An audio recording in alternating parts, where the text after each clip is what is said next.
Welcome to another episode of Fave 5 from Fans, the podcast where we explore all things in the basement. I mean, all things favorite.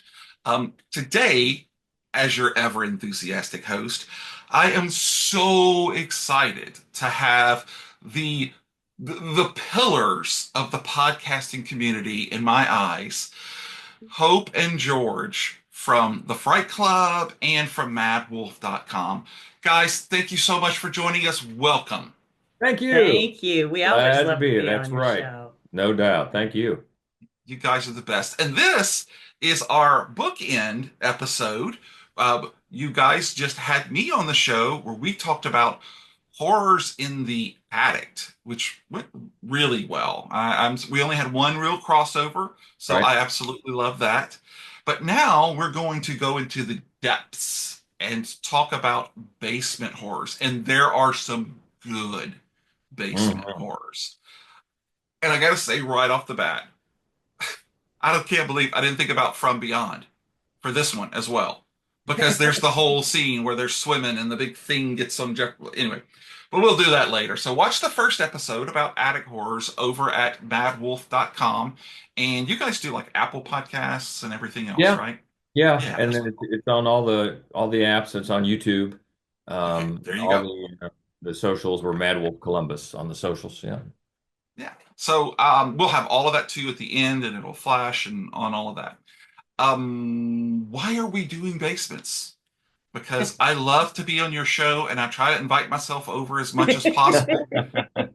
So I threw you guys the idea of let's talk about the attic and let's talk about because so much of the horror happens in a house, and the attic is the head, the brain of the house, and the basement is the bowels Yeah. Yeah. where And all the trouble. we were talking about on ours. This is a time of year where a lot of people visit their attic or their basement to get decorations out, or maybe they're hiding presents. So maybe it's a time when you go up there, we're going to try to make you feel a little nervous about it. Yeah, hopefully.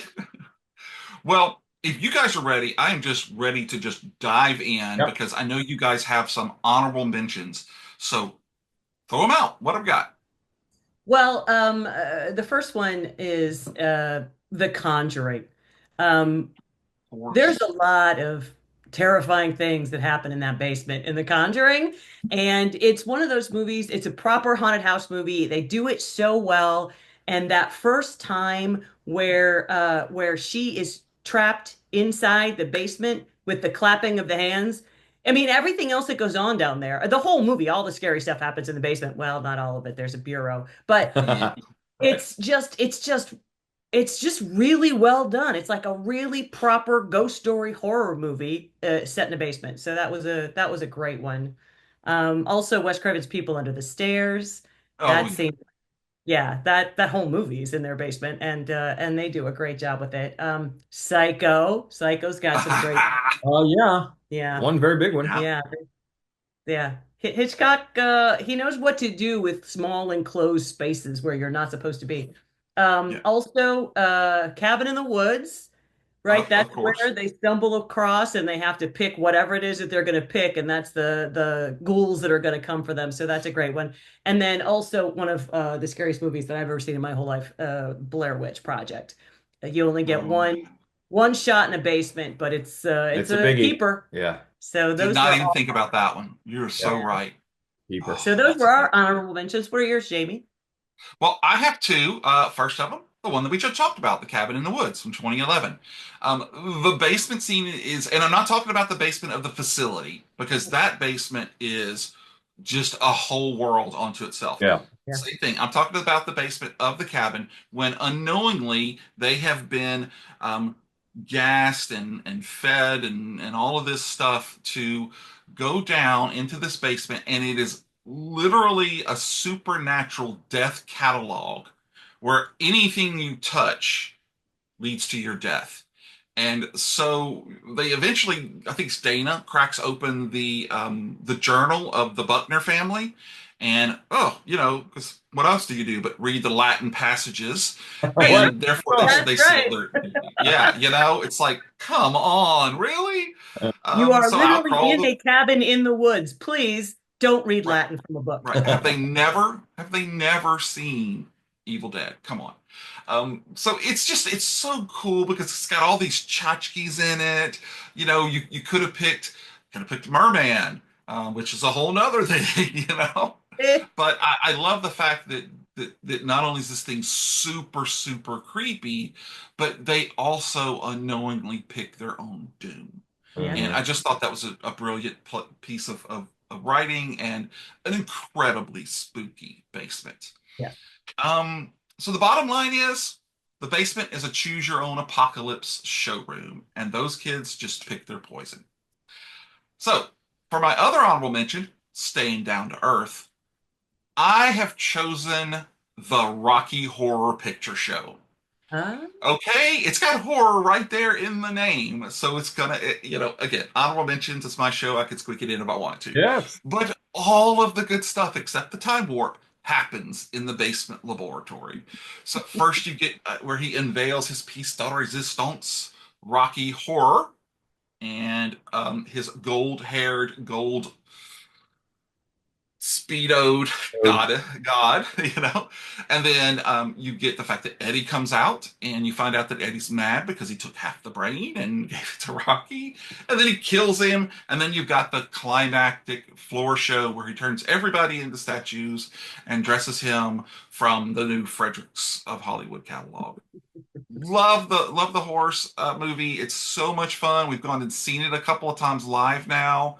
I Yeah. saw it a dozen times when I was younger. We had a place that played it on midnights.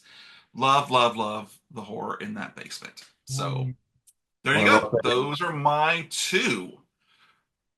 How about you guys? What's your number five favorite basement horror?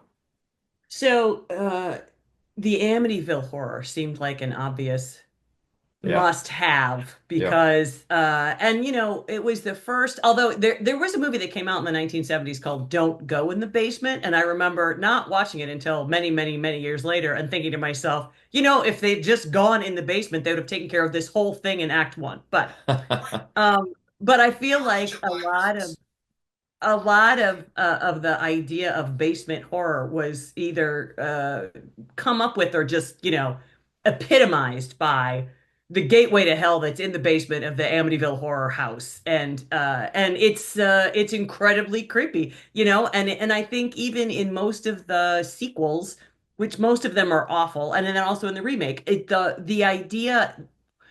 Sometimes when you in a horror movie and you don't know what you're going to find, that's what makes it creepy. But after that first movie, we all, and for a lot of us, the first movie really came out before we were aware, like we were aware of the basement of the Amityville Horror long before we saw the movie The Amityville Horror.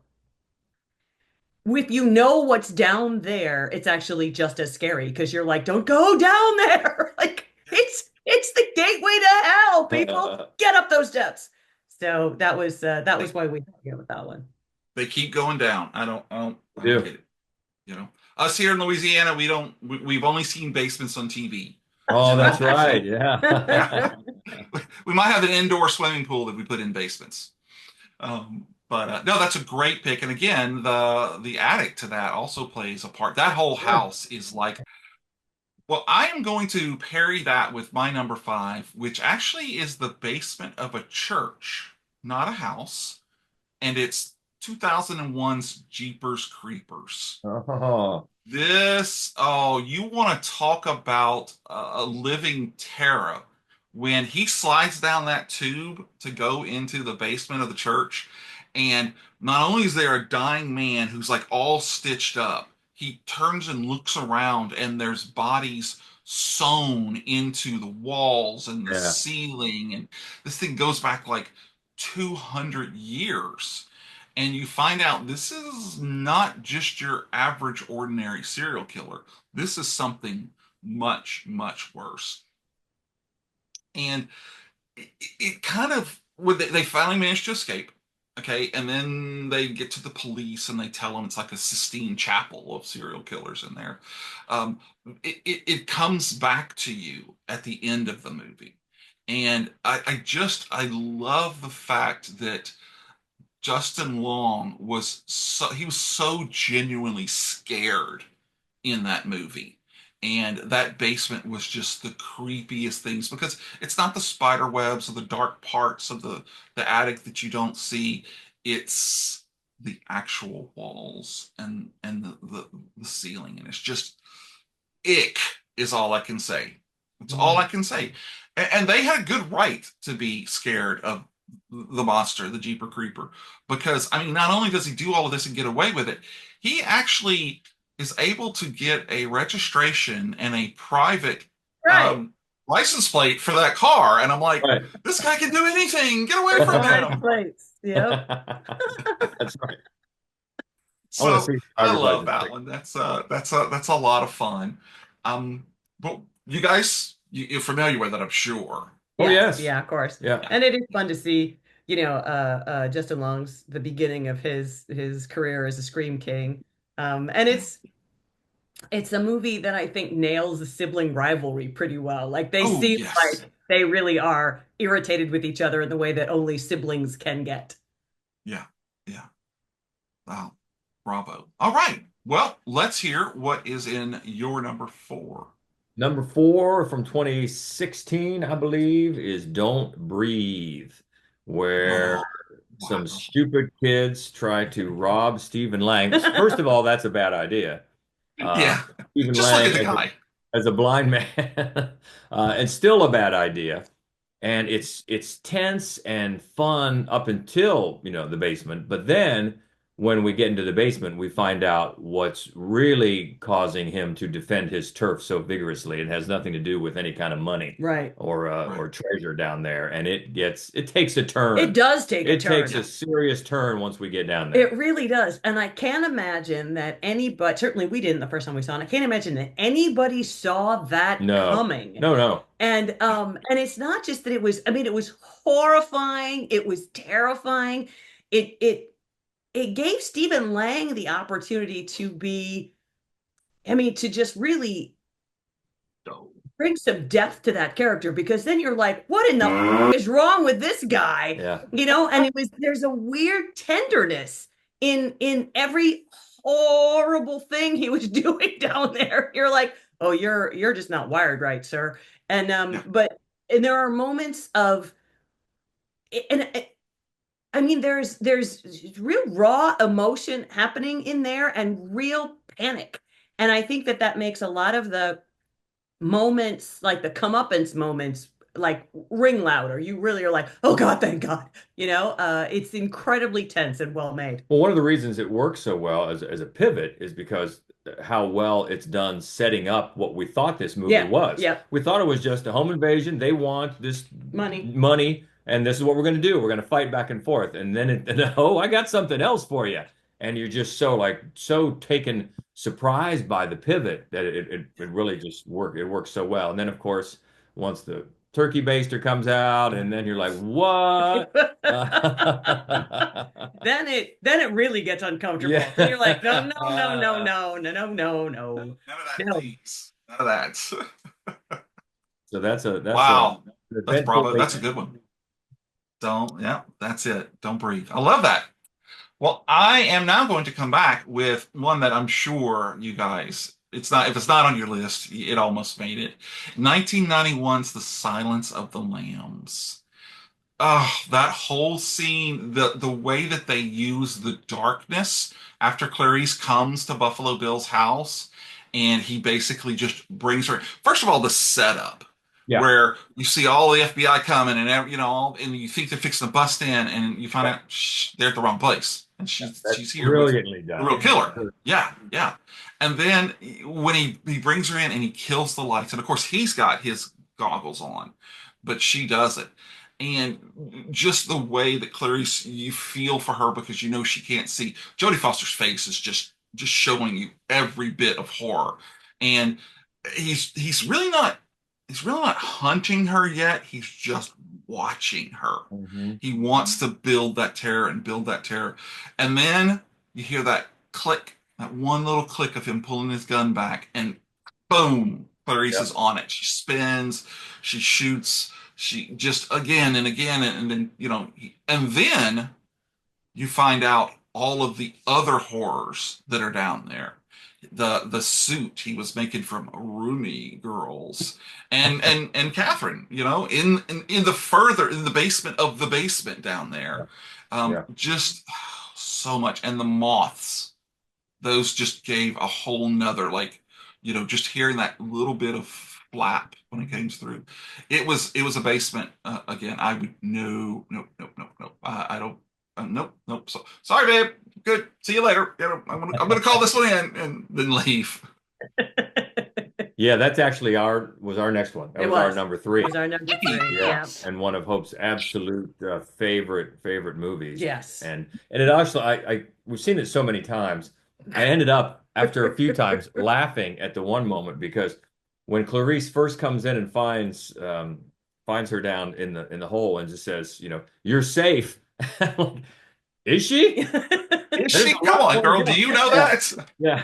And then she says, just, I'm gonna be right back. Yeah. No, don't you leave F me. you. She's so Yeah. mad.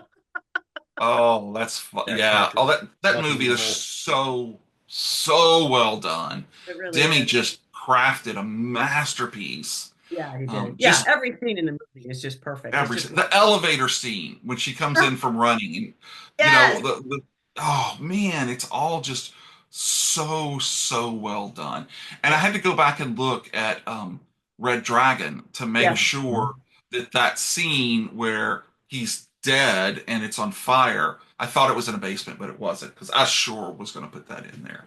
But anyway, that's a great one. You Great one, guys of have course. such Anthony Hopkins. excellent choice. Yeah, Yeah. Yeah. just Yeah. on and on. But I mean this is Ted Levine's. I mean, he's from the time she gets there and he's just like, well, let me look at these business cards. I mean, he's just so Ted Levine's presence in that movie is so unnerving. And then, like you said, yes, so then she goes downstairs and even before the lights are off, her performance, she's so like no way she's ever seen or conceived of anything like this basement. And no, then she, like the terror, the horror on her face, the fact that she is so out of her element on her own. And one of the things, like you mentioned, the elevator scene when she's running, Jodie Foster is so little, and I yeah, don't think any film really showcased that as much as Silence of the Lambs, because I think Jonathan Demme was trying to give us a sense of everything she was working against. Here is this tiny little bird of a person. And that was one of the things about about that scene is that no way she's getting that woman out of that hole, let alone the dog. And then yeah, when the lights go out and the scene, where we think that the cops are at the right house or at the wrong house, that has been done so many times since then. But Yeah. it's because it was such a brilliant scene. Also, the night vision goggles have been done so many times since then, but we had never seen it before we watched that movie the first time, and it was terrifying. It was so scary, and you're right. I think part of what made it so scary is that he knew she had no shot, and so he like reaches out like he's just about gonna touch her hair. It is one of the scariest scenes ever made. And not only that fake out, but the Jim Pembry fake out. Oh yeah. oh yeah. Man, I know that when that was first in theaters, people freaked out when he got up in the back of that ambulance. Yeah, just That was iconic. again So, brilliant books, brilliant adaptations of it. I even love Manhunter. I mean, it's just In a very Miami Vice style. Oh, it's so I like it 80s. is. Yeah, Michael Oh, Mann. yeah. I love that. Yeah. It's fun, but yeah. Well, awesome. I So love that was your number three. Yes. Awesome. Okay. Well, Perfect. then I'll Yeah. give you my number three very quietly, because I'm talking about 2018's A Quiet Place. And as we know, there's basement action all over this movie. Oh yeah. But I am specifically talking about the basement scene first. Well, it's kind of two scenes where she's walking down the stairs, Yep. and we see the nail and we know it's coming. Yep. And I don't know about y'all, but I seriously thought, oh crap, this is when she's going to cry out, because you just put a nail through your head and they're going to come for it, but she doesn't. She's just like, and then she's stuck. 9 months pregnant, has to pull off, see it cringing, pull off of it. Oh, and then the water breaks and she's got to go have that baby in a bathtub. And then later on, Quietly. when she quietly, yeah, quietly. And then she's in the basement later and the monsters come in and oh, that was just, oh man, it was just, if you can imagine, and I can't, between the three of us, there's only one person that can imagine the throes of the oh, just pumping that baby out and not being able to even whimper and just oh, that character. That was such a great movie. Yeah. I absolutely, but that basement, the way it was their safe place and then became so much a different place for them to be in. Oh, I just thought it was, I thought it was brilliant. Yeah, and I think it's funny that over the years, this movie has a lot of people that love it, like us, and it's got a lot of people that hate it for picking apart little things that I find ridiculous. About like, well, no, wouldn't you do this or wouldn't you do that? Why, if you can go to the waterfall and talk, just live in the waterfall. Yeah, that's easy to do. Or they get Mhm. mad about the nail, and I find that funny. But all right, everybody takes what they want to from a movie. But yeah, I loved it. I loved Yeah. it. Yeah, I do too. I do too. It's a wonderful movie about strong characters who love each other, and I especially love the fact that, of course, always want to say Jim Halpert, that he actually picked an actress who was deaf, Yeah. and then had people on the set learn ASL so Hmm. that it wasn't like they were all waiting, looking at somebody else. They could direct them, you Yeah.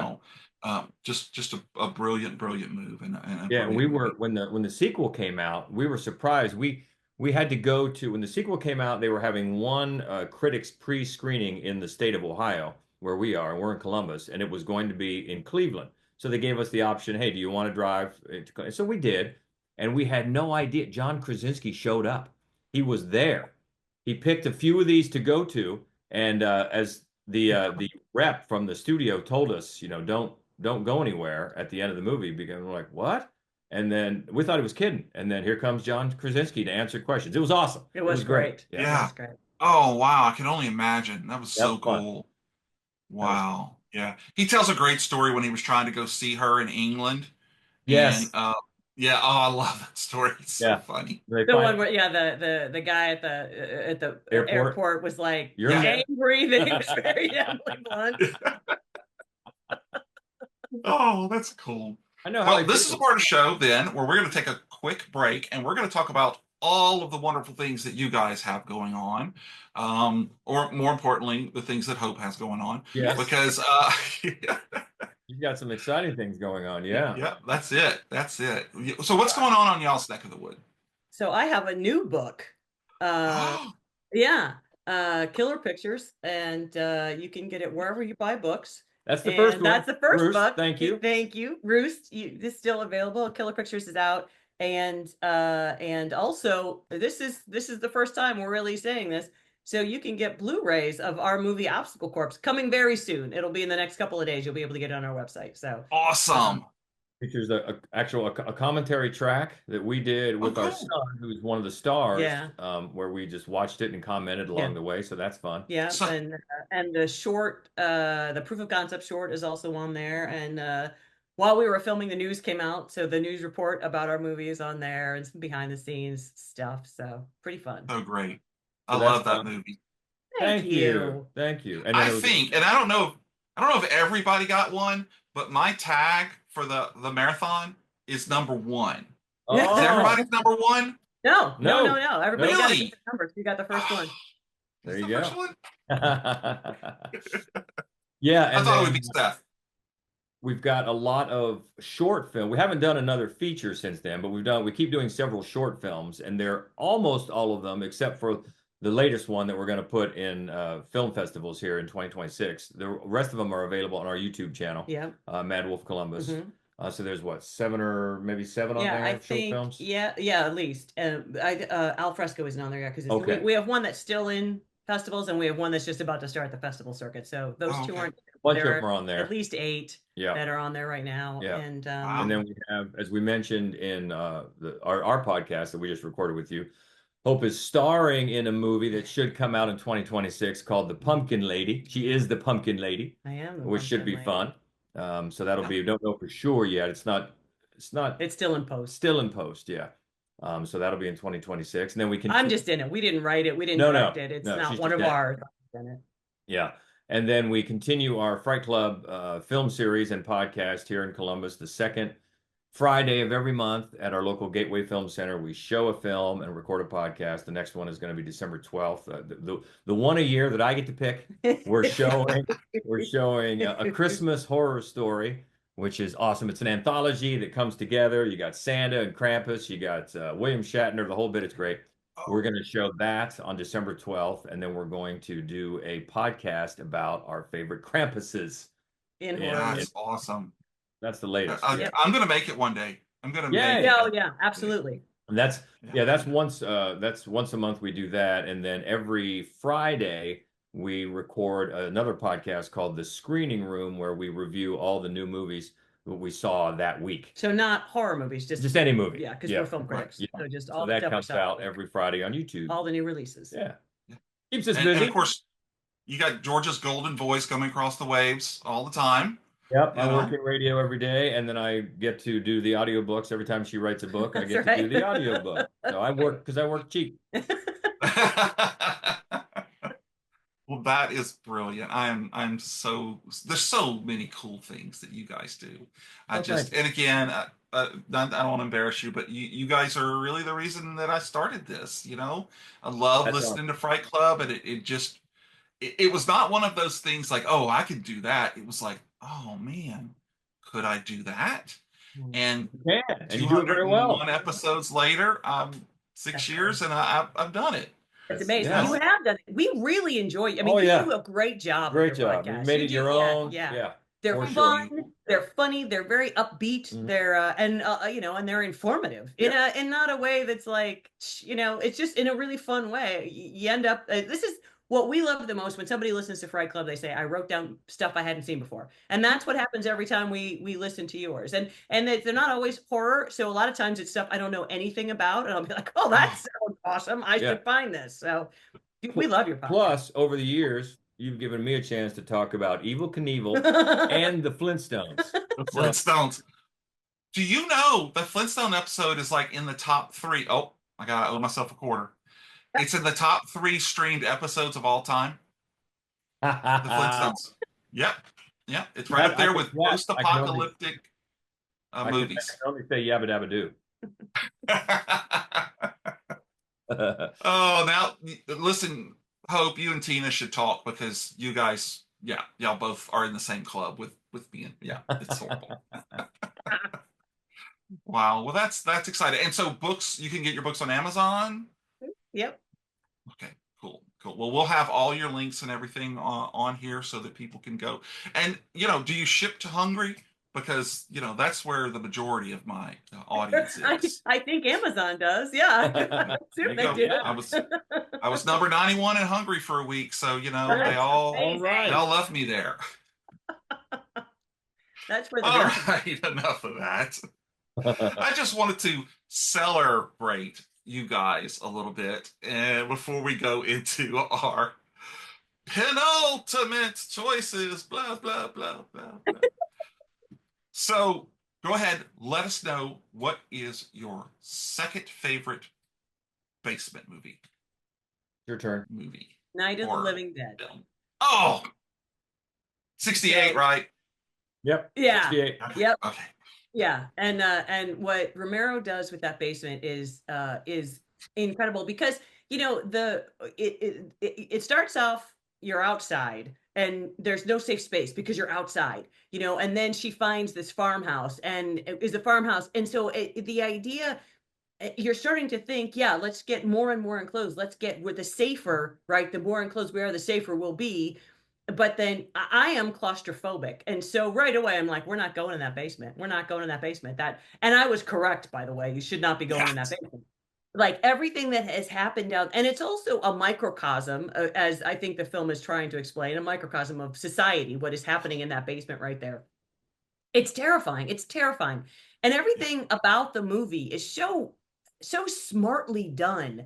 all of the performances are exactly what they need to be. And then the end of the movie is so just scarring and brilliant. But everything that goes on in the basement, I think that's the heart of the story. And of course that's where the little girl turns, and that's where the whole movie switches gears.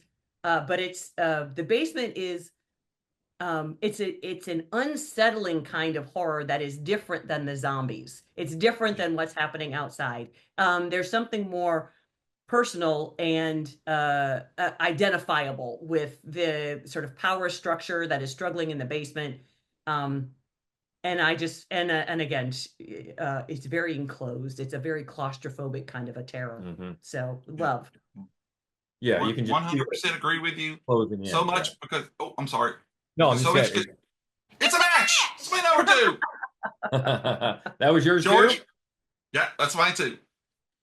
But go ahead, George. I'm sorry. No, I I'm just talked over saying you. exactly what she said. You can just feel it closing in, getting, smaller, like the walls, metaphorically just getting smaller and smaller as unfortunately you kind of figure out who may or may not survive. But it's very frightening, very frightening, Yeah, and just tension filled. Yeah. it really is. And part of the issue is that the Cooper family, it comes in already, okay? And of course Harry is just a complete jerk. But part of you goes, huh, does he have the right idea? Because if you got down in there and you barricaded yourself in and they couldn't get in, then you'd be safe. But then, of course, okay, you've got the three of them, and then you're going to bring Tom and Judy down there, and then now we want the TV, which we didn't even know was working, and we want all of the stuff down there. But Ben makes just a credible argument of if you go down there, that's it, one way or Yep. the other, that's it, because you've Yep. got nowhere to go, and the fact that little Karen, who has been bitten, and the way she comes alive and the mom is just like, oh, it just, oh my God, it breaks my heart. And I love the fact, I don't know if you guys, I'm sure you know this, the actress who played the little girl, she signs and sells trowels at conventions. I did not I did know That's her not. that. thing. Yes, that's her thing. She won't sign yours, but you can buy them signed from her. I'm Yeah. like, that is brilliant. Good And stuff. I do have to say, the Savini's remake Yeah, did I a love. really great job of not only giving you that same tension and that same claustrophobia. Could you imagine if there were birds in there, Hope? Oh, but the way they twist it at the end, I loved that ending as well.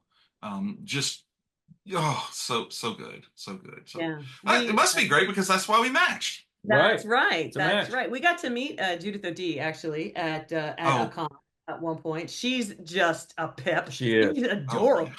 I'm Yeah, sure. she's great. One of the things I do like about Savini's remake is that um she has some agency, that character, whereas, Barbara doesn't really. She's just Checks out, you know. yeah, no, but not one of the best written characters in the film, but a great line coming to get Yeah. you, Barbara. Oh, yeah. And you mentioned the bite, and of course now everybody, of course, there's going to be a character who's been bitten, who's going to turn. I mean, that had never happened before. No, He did it first. Like, right. it's the thing. He doesn't get credit for all of the No. things that came out of his mind that no one had thought of before, Yeah. and that was Yeah. one. And John Russo, we a lot of people kind of like Bill Finger. Everybody knows that George did that first movie, but Russo helped write the script and everything. And I got to meet him at a con before. God bless him, he's still bitter, and I can kind of understand that. But a lot of the things, like of course they don't even say zombie in the movie, but they created the zombie universe that we know. And one of the reasons that he was not in any of the other movies is because they had this argument about what the movie was supposed to be about, what the creatures were going to be. And he broke off and was in part of the Return of the Living Dead crew that made that story, and that's kind of where he wanted to go with it. And George, of course, did the 72 movies in that in that realm. But I just the whole thing down there just made you think, what if that was, what would you do? You know, who's right? You know, it's hard to think. But brilliant, brilliant, great Yeah. minds. Oh. All right. Well, now that we are at the bottom of the show, I would like to hear what your absolute favorite basement horror movie is. And you know what? I hate to do this, but I just now thought of a honorable mention that we missed. So let me just throw it out there Throw it really in. quickly. The Road. The Road. No, we're not going to talk about The Road. That is the worst movie ever made in the fact that, it disturbed me more than any. And you know how stupid I was? I read the book Yeah. and then went and found the movie and watched it. And I'm like, what the hell am I doing to myself? Yeah. But I'm sorry, go ahead. That's my favorite book. That's my favorite book of all time is Coen Brothers. Wow. That basement was that scene. And Yeah. I don't know why I didn't think of it till just this moment. So I just had to throw it out there. Yeah. It's quite Before we get right. to our number one, and this is the original, I forget the year, 2007, I think it's maybe, 2007. something like that. Martyrs. Yeah. Martyrs. Oh, Yeah. the French one. The Yeah. French one. French version. Martyrs. Yes. Yeah. So much that goes on in that basement. And it's after a very, like, if you come in cold to that movie, Which it's I after did. a very bloody, shocking opening, but you still have no idea what we're really doing here, No. what's Right. really going on. Yeah. And once we get to the basement and find out what they're doing to these people and why, as it gets further along, why they're doing it, what they're trying to accomplish, well, when we showed it at our Fright Club film series, and it always comes up as one of those most extreme horror. Yeah. So we made up and gave out little merit badges to people that made it all the way through. And I know a lot of people still have them. Yep. Because this is a tough one. Yeah, This Yes, it really is. tough movie, but it's still effective and it's good. Effective. And I love what it's saying, and then of course it's got one of the great final shots that will get you talking. Yeah. At the very end. And yeah, it's fascinating, but it's brutal. And brutal. There's a moment, and it reminded me of I know one of George's favorite moments from Texas Chainsaw Massacre, where when he slams that metal door, the sound. Oh yes. We talked about that. It's really like you can't imagine everything that is on the other side of that door. So that final. Sound. Right. And when she first goes into the basement, it's a metal ladder that hits the cement floor of the basement, and it's the same sound and it's the same effect of just like, don't go down there, like just don't do it.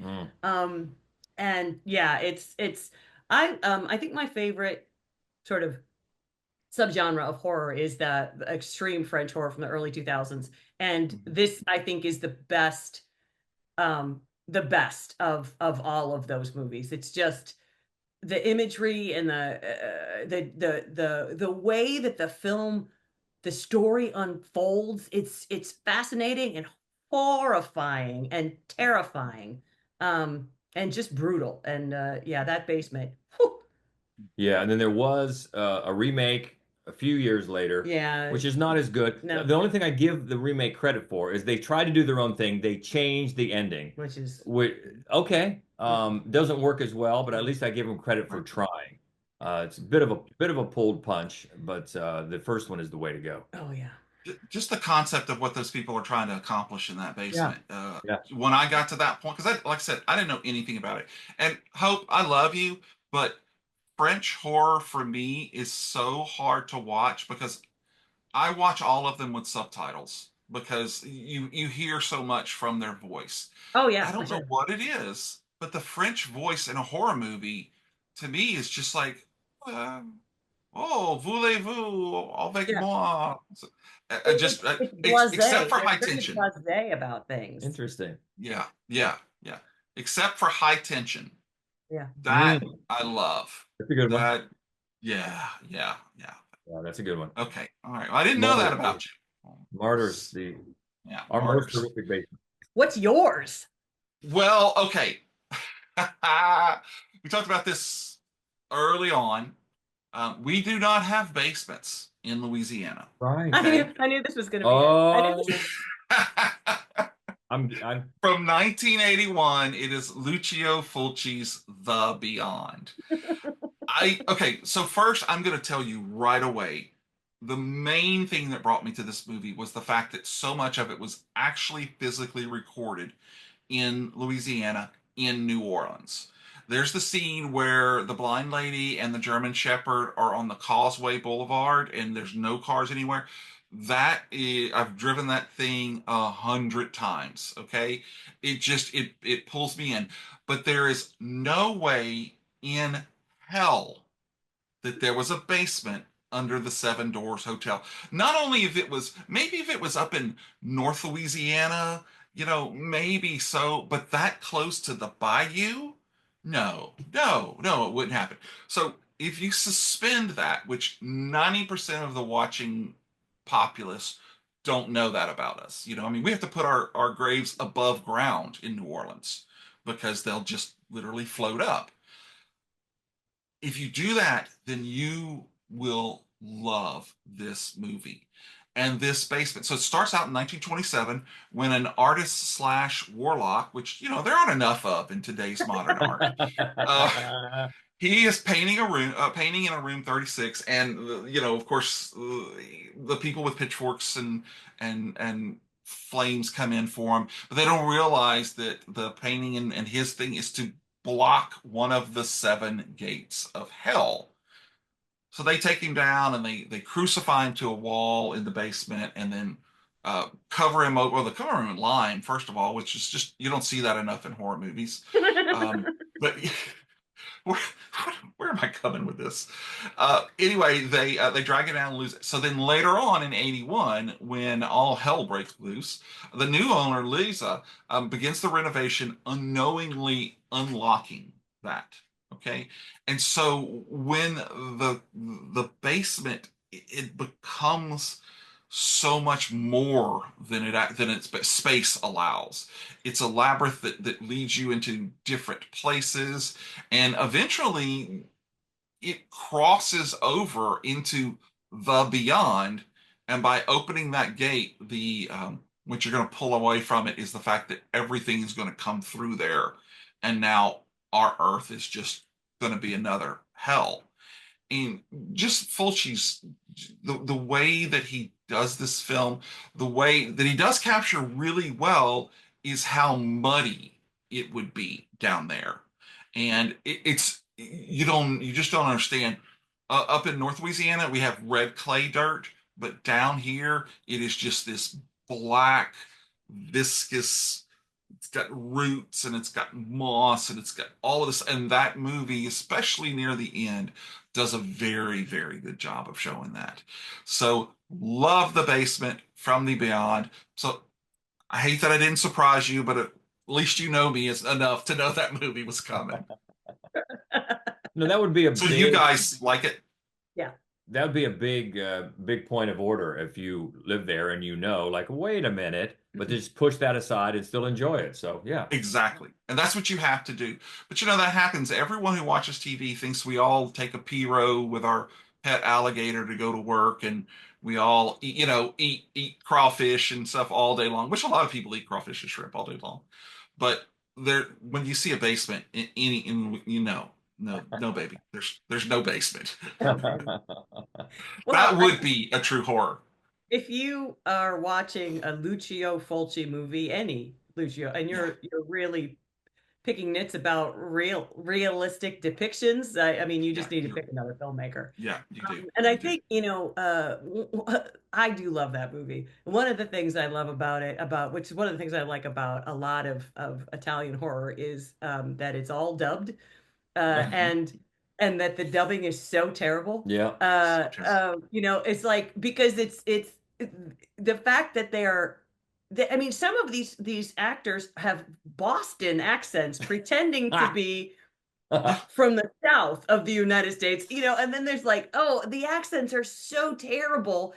They're so ill-fitting. But then, of course, none of the lips match any of the words, and all of it. For me, especially for Fulci, um, fits the surreal nature of his films. I mean, and so I think because none of it really properly fits together in any sort of logical way, it Right. makes it all work better, I think. And then you don't have to try to, and that's that movie in particular because it is so supernatural that it's not really the images you're seeing are not supposed to make logical sense.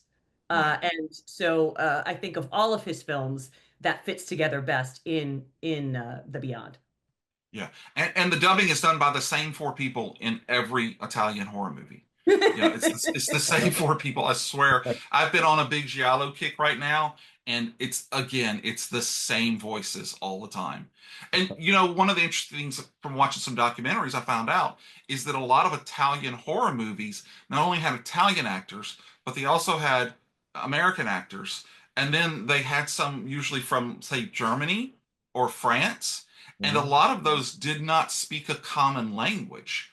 Yeah. So one of the things they had to do was they were basically waiting for a cue, and they would say their lines in their language, and then turned around so that's why one of the reasons none of the lip syncing, even though they're not trying very hard, No. none of the lip No, they're syncing not. works. And again, it does give you that kung fu theater Yeah. feel for a Yeah. horror film, you know? Yeah. One of my favorite things Um, about Suspiria is that Udo Kier, God rest his soul, we just Oh, lost Udo Kier, which is so heartbreaking. yeah. And he's got a small role in Suspiria. By the time I saw Suspiria for the first time as a kid, I'd already seen several Udo Kier movies. I was familiar with that he spoke English, and I knew what his voice sounded like. And he's dubbed, he's dubbed in Suspiria speaking English. And he's got this like very deep voice. I'm like, Yeah. come from? And it's fascinating. They did it with their westerns also, is that everybody just mhm. spoke whatever language the actor actually spoke, and every line in the entire movie is dubbed, is done in ADR afterwards. We did a Argento series at the Wexner Center for the Arts here in Columbus, and we showed Cat o' Nine Tails with Carl Malden. Oh, favorite, And the favorite. the film center was so excited that they got the Italian dub of it. And I was just like, Really? I know. I'm like, well, I don't know why that matters because Carl Malden is still, it's dubbing Yeah. Carl Malden. It's like that Carl Malden recorded it in English, so we're just gonna watch somebody else deliver Carl Malden's lines. I But would I don't think love, they thought that through. yeah, I would love if we could find if they would ever release these films with the original soundtracks done. But Yeah, you know, at the same time, we know they didn't worry about background noises and stuff because yeah, they knew everything was going to be dubbed over anyway. Right. But yeah, it would Right. be so beautiful to see these I mean, hear these different languages coming, you know, from the different actors and being able to read what they were exactly saying. it Because would because be. it's never the dub and the subtitles are never the same thing, you know, Yeah, Right. and that kind of bugs me too. Yeah. yeah. But all of these movies are like that. As a rule, we prefer, of course, a subtitled foreign language film every time, Yeah. except Italian horror and the westerns. There's no reason for it. There's no reason for it. So it just adds to the delightful mayhem of those movies, and Yes. especially I think it works for me. It works the best with Fulci because his movies are so nonsensical anyway. Except when there's a child actor in a Fulci movie, Uh-huh. I think it's always the same woman with a fake high voice, and it always makes me just want to take a drill to my ear. I can't bear her, but on the whole, I think Fulci's it works out best because his movies are so Yeah. crazy. Yeah. I have a Fulci list, but I can't really make a fave five of it because everybody's going to have at least the same two or three. You know, you're going to have Zombie in there. You know, you're going to have some people have House by the Cemetery. I have The Gates of Hell, and so it was really hard to do that list. But oh my God, I love his movies. I just And gave a friend of mine, Jeff, the one I co-host Sequel House with, a Plastic Microphone Studio guy, and he brought them back, all three of them, and he says, well, I couldn't watch these. I'm like, it's an acquired taste, Yes. Fulci yeah, is. it's okay, man. I still love you. I still love you. I don't have it. Um, No, yeah.